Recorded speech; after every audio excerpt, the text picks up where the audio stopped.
Que a graça e a paz do nosso Senhor Jesus Cristo esteja sobre a sua vida e sobre a vida da sua família. Nesta época de pandemia e tanta contaminação, nós precisamos tanto da proteção do nosso bom Deus para que a gente não venha a ser acometido por esta enfermidade.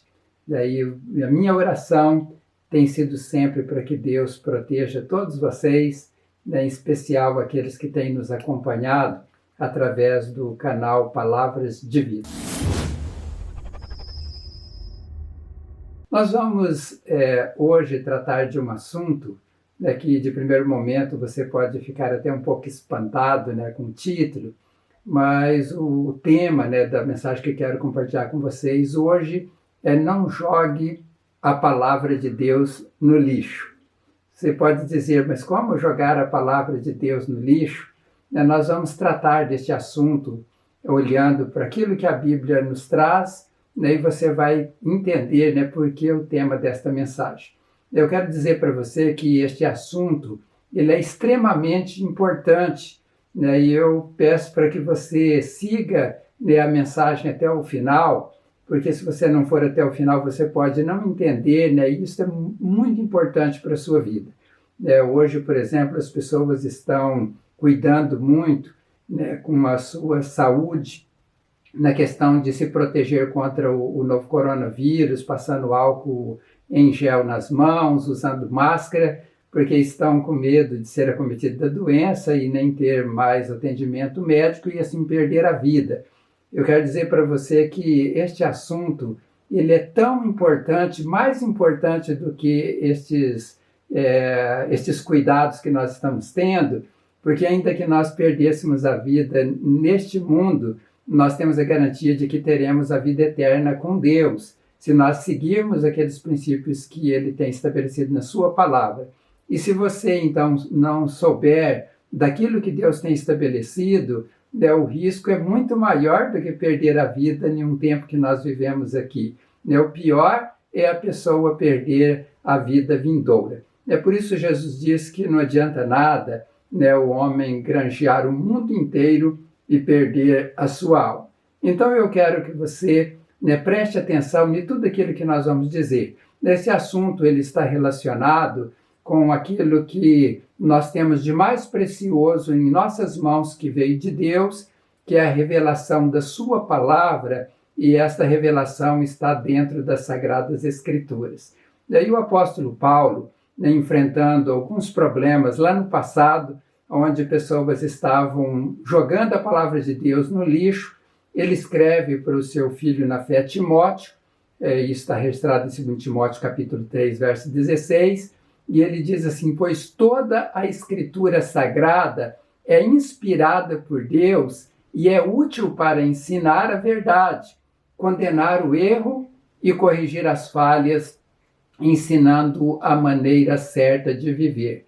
Então, quando Paulo escreve esta palavra, ele está dizendo, olha, esta palavra que nós temos nas nossas mãos, reveladas por Deus, é uma palavra certa, é uma palavra que Deus inspirou os servos dele para nos trazer. E se nós, então, acreditarmos que, de fato, esta palavra é a palavra que vem de Deus, nós vamos submeter a nossa vida às correções que ela nos traz, e também nós vamos nos submeter aos ensinos que vêm dela, que nos traz a maneira certa de vivermos.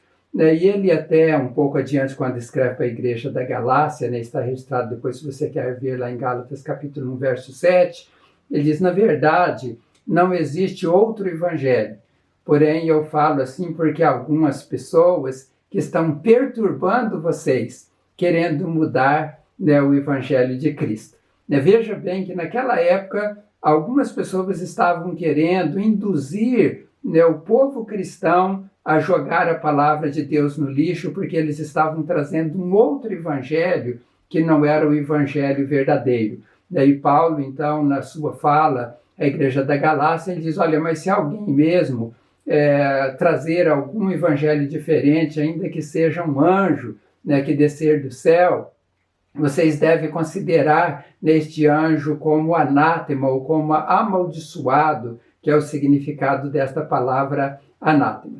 Então, a palavra de Deus é uma palavra sagrada, inspirada, trazida para as nossas vidas como nosso manual de vida neste mundo, para que nós possamos fazer parte da vida vindoura, que é a vida eterna.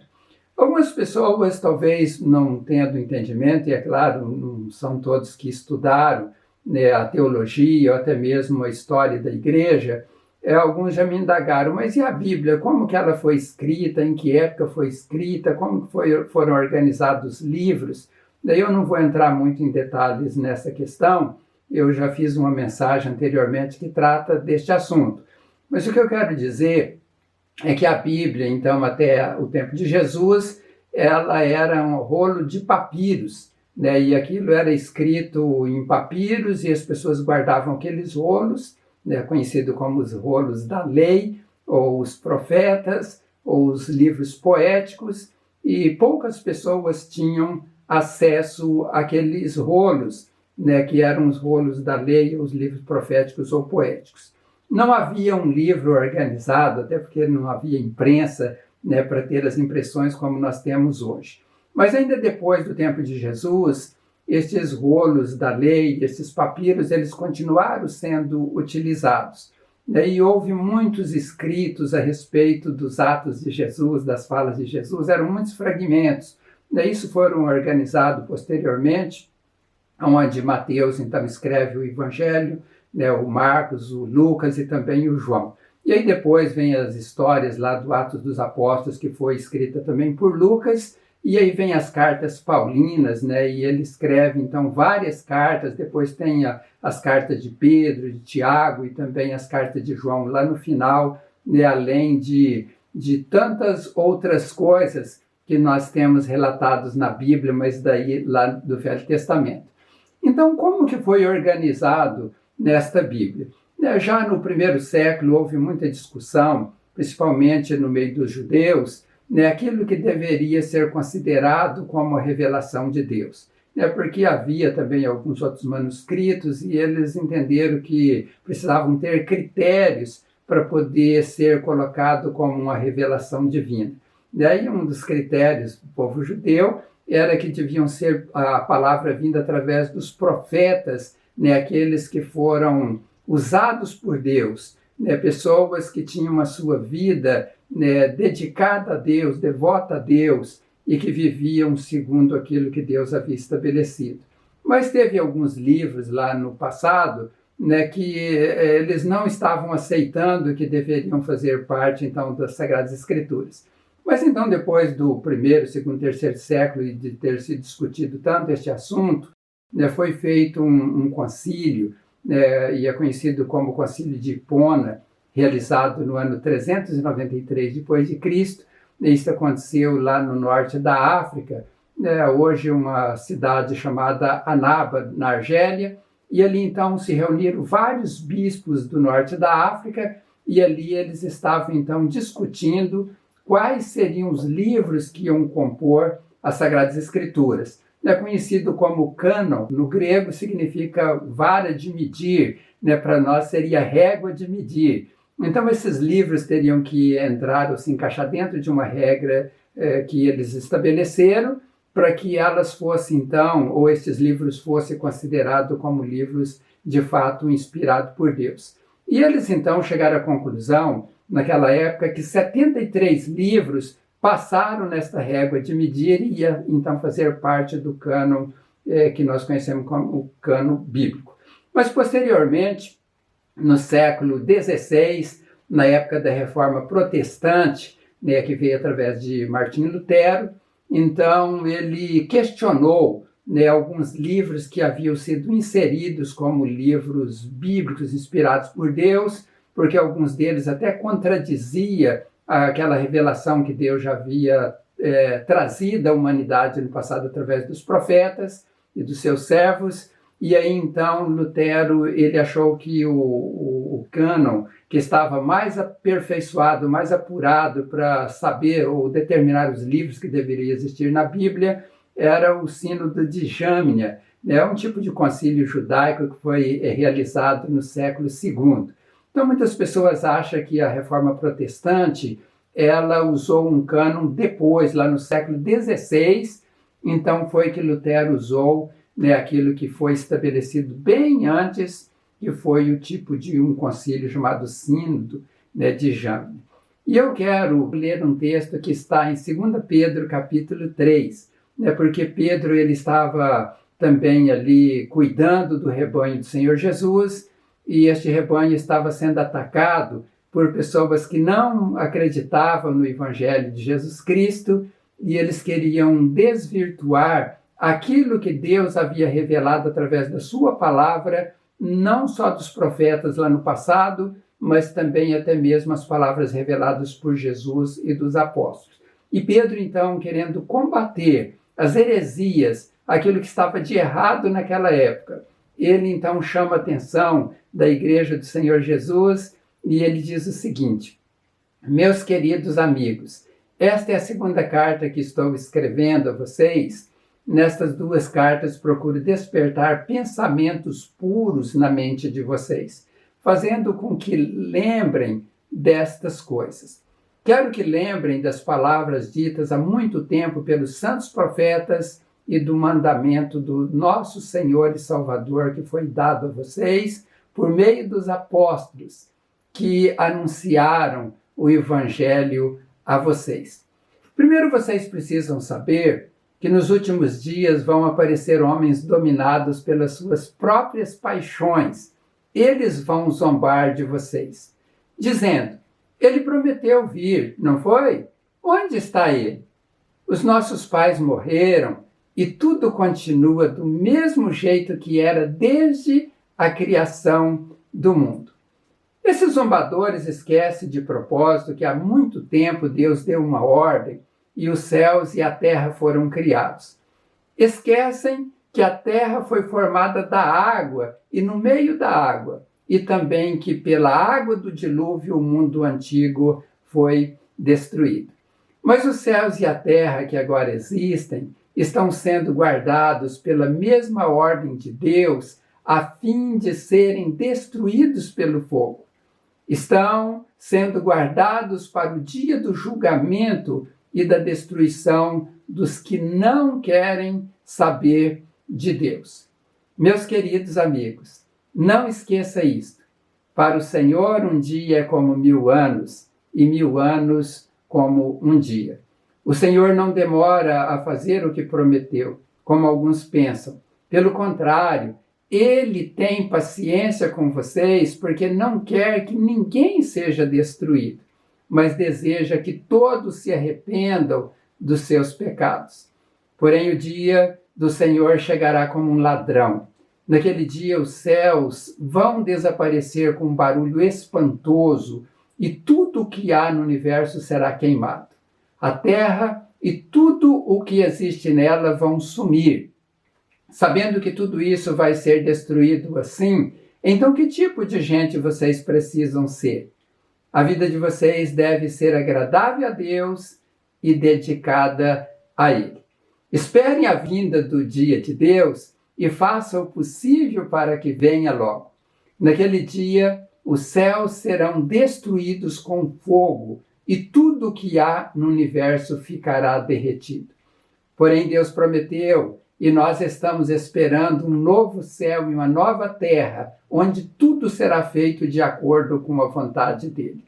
Por isso, meus amigos, enquanto vocês esperam aquele dia, façam o possível para estar em paz com Deus, sem mancha e sem culpa diante dele.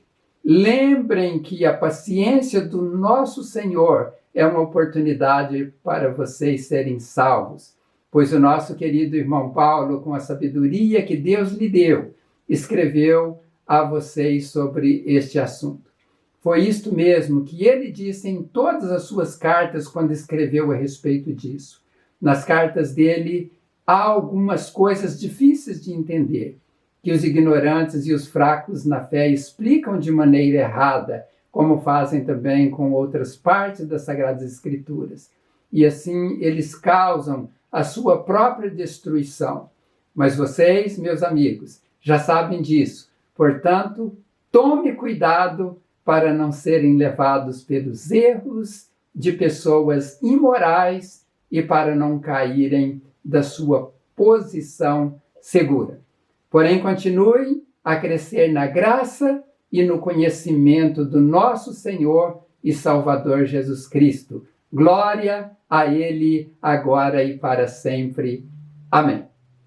É um texto um pouco comprido, mas esse texto ele mostra a preocupação do apóstolo Pedro com as ovelhas de Jesus que estavam sendo atacadas por pessoas que estavam ali questionando sobre a veracidade da vinda de Cristo. Ele estava atacando um dos pilares importantes, mais importante do cristianismo, que é a segunda vinda de Cristo, né, que Cristo virá então para buscar os seus, tanto vivos quanto mortos, para viver com ele eternamente. Daí estas pessoas então perversas, né, que não acreditavam no Evangelho de Jesus, estava tentando levar aqueles que acreditavam a desistirem e apostatar-se da fé. E aí, então, o apóstolo Pedro, usado por Deus, ele traz alguns alertas de Deus para a vida daquelas pessoas e que são alertas também para a nossa vida.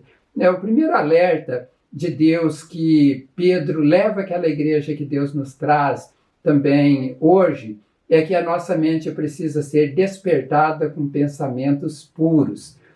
Talvez diante de tantas informações, de tanta modernidade, as coisas vão mudando e as pessoas então vão perdendo aqueles pensamentos que foram revelados no passado e que aquilo eram valores importantes. Esses valores vão se perdendo.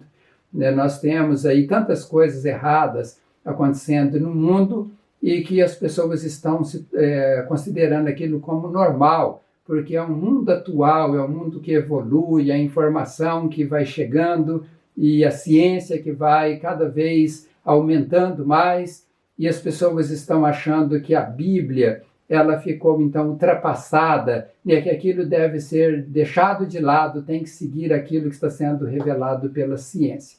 E é por isso que Pedro, então ele diz, meus queridos amigos, esta é a segunda carta que eu estou escrevendo para vocês, né, e nessas duas cartas eu procuro despertar pensamentos puros na mente de vocês, né, fazendo com que vocês lembrem, né, daquilo que foi revelado lá no passado. Ele está levando as pessoas a olhar uma palavra que é antiga, mas é uma palavra que é atual e é uma palavra que vai permanecer para sempre. Não eram, então, fontes novas, mas eram aquelas fontes antigas, as fontes que iam prevalecer, né, e que de fato prevalece até hoje, que são as palavras de Deus reveladas a cada um de nós. Nós temos que zelar desta palavra de Deus e nós precisamos também defender a autoridade bíblica. Alguns estão querendo, né, impor uma outra regra em cima daquilo que está estabelecido na palavra de Deus. E os verdadeiros cristãos não podem aceitar, né, outras regras que afrontam a palavra de Deus. Jamais nós podemos deixar com que a palavra de Deus seja jogada no lixo nesse sentido, né, onde se coloca coisas novas e que contraria o verdadeiro evangelho do Senhor Jesus.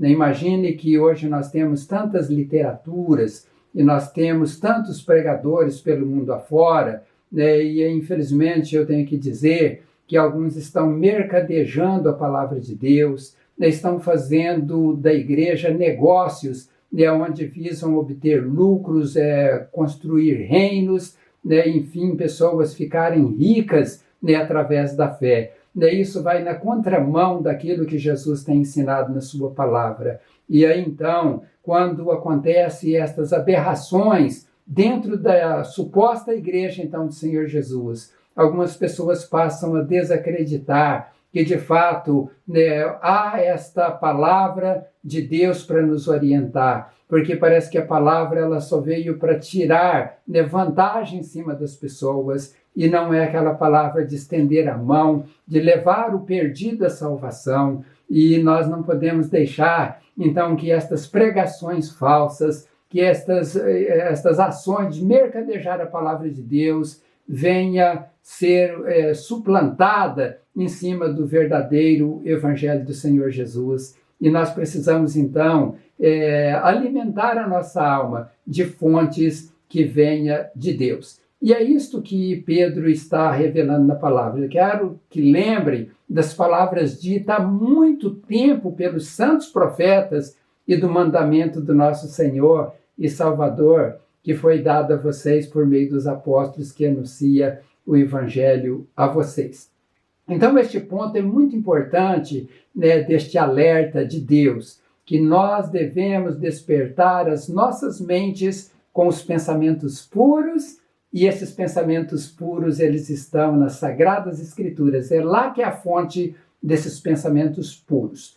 Um outro alerta de Deus é que nos últimos dias surgiria zombadores daqueles que seguem a Deus. Eu não sei se você já foi vítima de zombaria de alguém, mas se de repente você vai fazer um curso em uma faculdade, né, em uma matéria de filosofia, né, e não é difícil de você encontrar lá um ateu, ele vai rir, né, de você acreditar em Deus, em Evangelho, em tudo aquilo que está dentro da Bíblia. Né, são aqueles escarnecedores, né, que houveram também lá no templo, que existiram no templo do apóstolo Pedro. E quando ele fala, então, desses zombadores ali no texto, né, Pedro ele utiliza uma palavra no grego, que é a palavra empaiktes. Esta palavra empaiktes, ela tem o significado de escarnecedor, né, e tem um outro significado que é um falso professor, né, como alguém que zomba e menospreza as outras pessoas e as suas ideias, né, a sua fé, né, neste caso a sua fé específica em um Deus verdadeiro e no Filho de Deus, né, a saber, Jesus Cristo. Então Pedro, ele estava combatendo esse falso professor, esse falso mestre, esse escarnecedor da palavra de Deus. E foi isso que ele disse: vocês precisam saber que nos últimos dias aparecerão homens dominados pelas suas próprias paixões, e eles vão zombar de vocês. E a zombaria é a seguinte: Jesus prometeu de vir, não foi isso que ele fez? E eu quero que vocês me digam onde que está essa promessa, porque as pessoas morreram, passaram tantas gerações, e esse Jesus ainda ele não apareceu.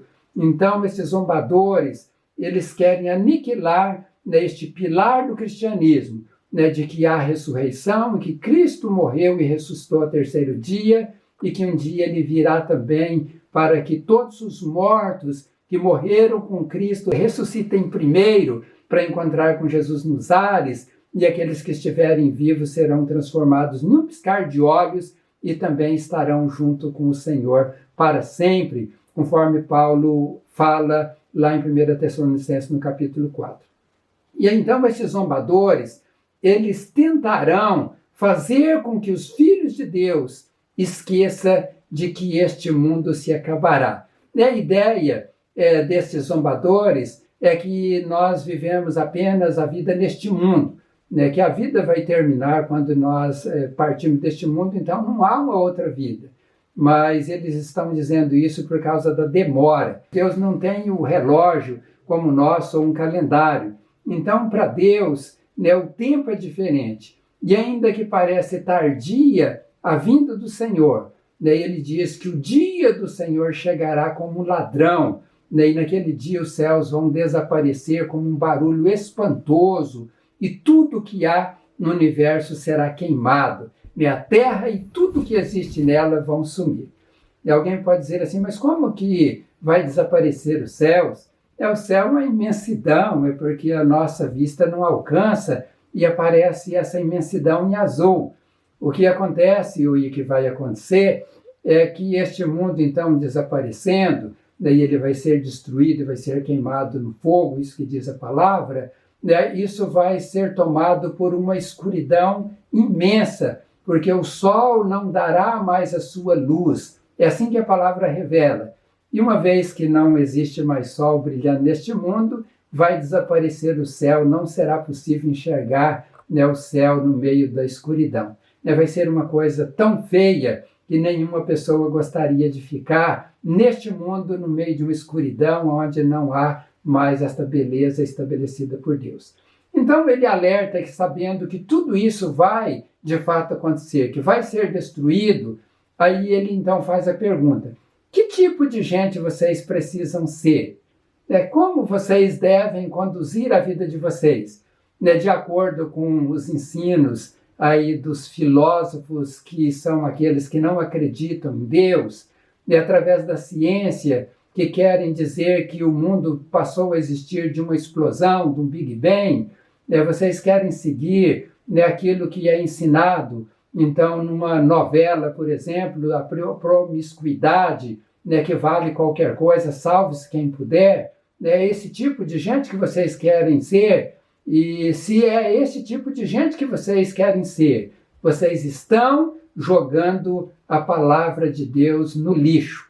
E as pessoas que seguem os princípios do mundo e que não seguem as regras bíblicas, eles estão desprezando as Sagradas Escrituras, jogando as Escrituras no lixo e seguindo aquilo que o mundo tem pregado, que não é a palavra de Deus, mas é a palavra do mal, a palavra pervertida por Satanás para levarem as pessoas à perdição. Então, quando Pedro pergunta que tipo de gente vocês precisam ser, está lá no capítulo 3 de 2 Pedro, no verso 11, ele diz o seguinte: a vida de vocês deve ser agradável a Deus e dedicada a Ele. Ele trata de dois assuntos, que a nossa vida precisa agradar a Deus, na vida completa, e não só agradar a Deus, mas esta vida também deve ter uma motivação no nosso coração de dedicar esta vida para Ele, fazer alguma coisa para este Deus maravilhoso. Aqui cabe até uma pergunta, o que você tem feito para Deus? Você tem agradado a Deus? Você tem feito alguma coisa para Deus? É importante você pensar nisso. E aí ele diz: por isso, meus amigos, enquanto vocês esperam aquele dia da vinda do Senhor, façam o possível para estar em paz com Deus, sem mancha e sem culpa diante dele. E isto só é possível através do sangue de Cristo, quando nós confessamos os nossos pecados a Ele, pedimos o perdão para os nossos pecados, então Ele nos santifica e nós então vivemos uma vida limpa diante de Deus, deste Deus maravilhoso.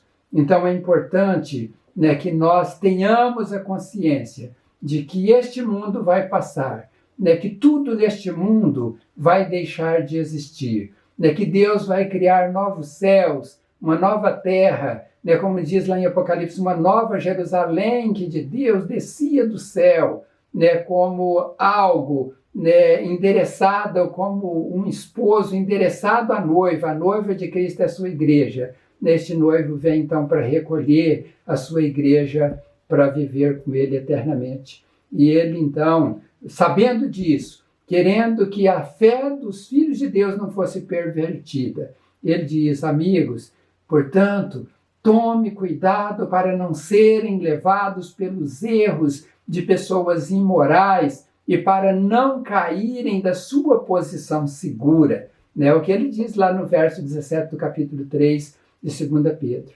E ele conclui: porém, continuem a crescer na graça e no conhecimento do nosso Senhor Jesus Cristo, que é o nosso Salvador, e glória a Ele agora e para sempre. Amém.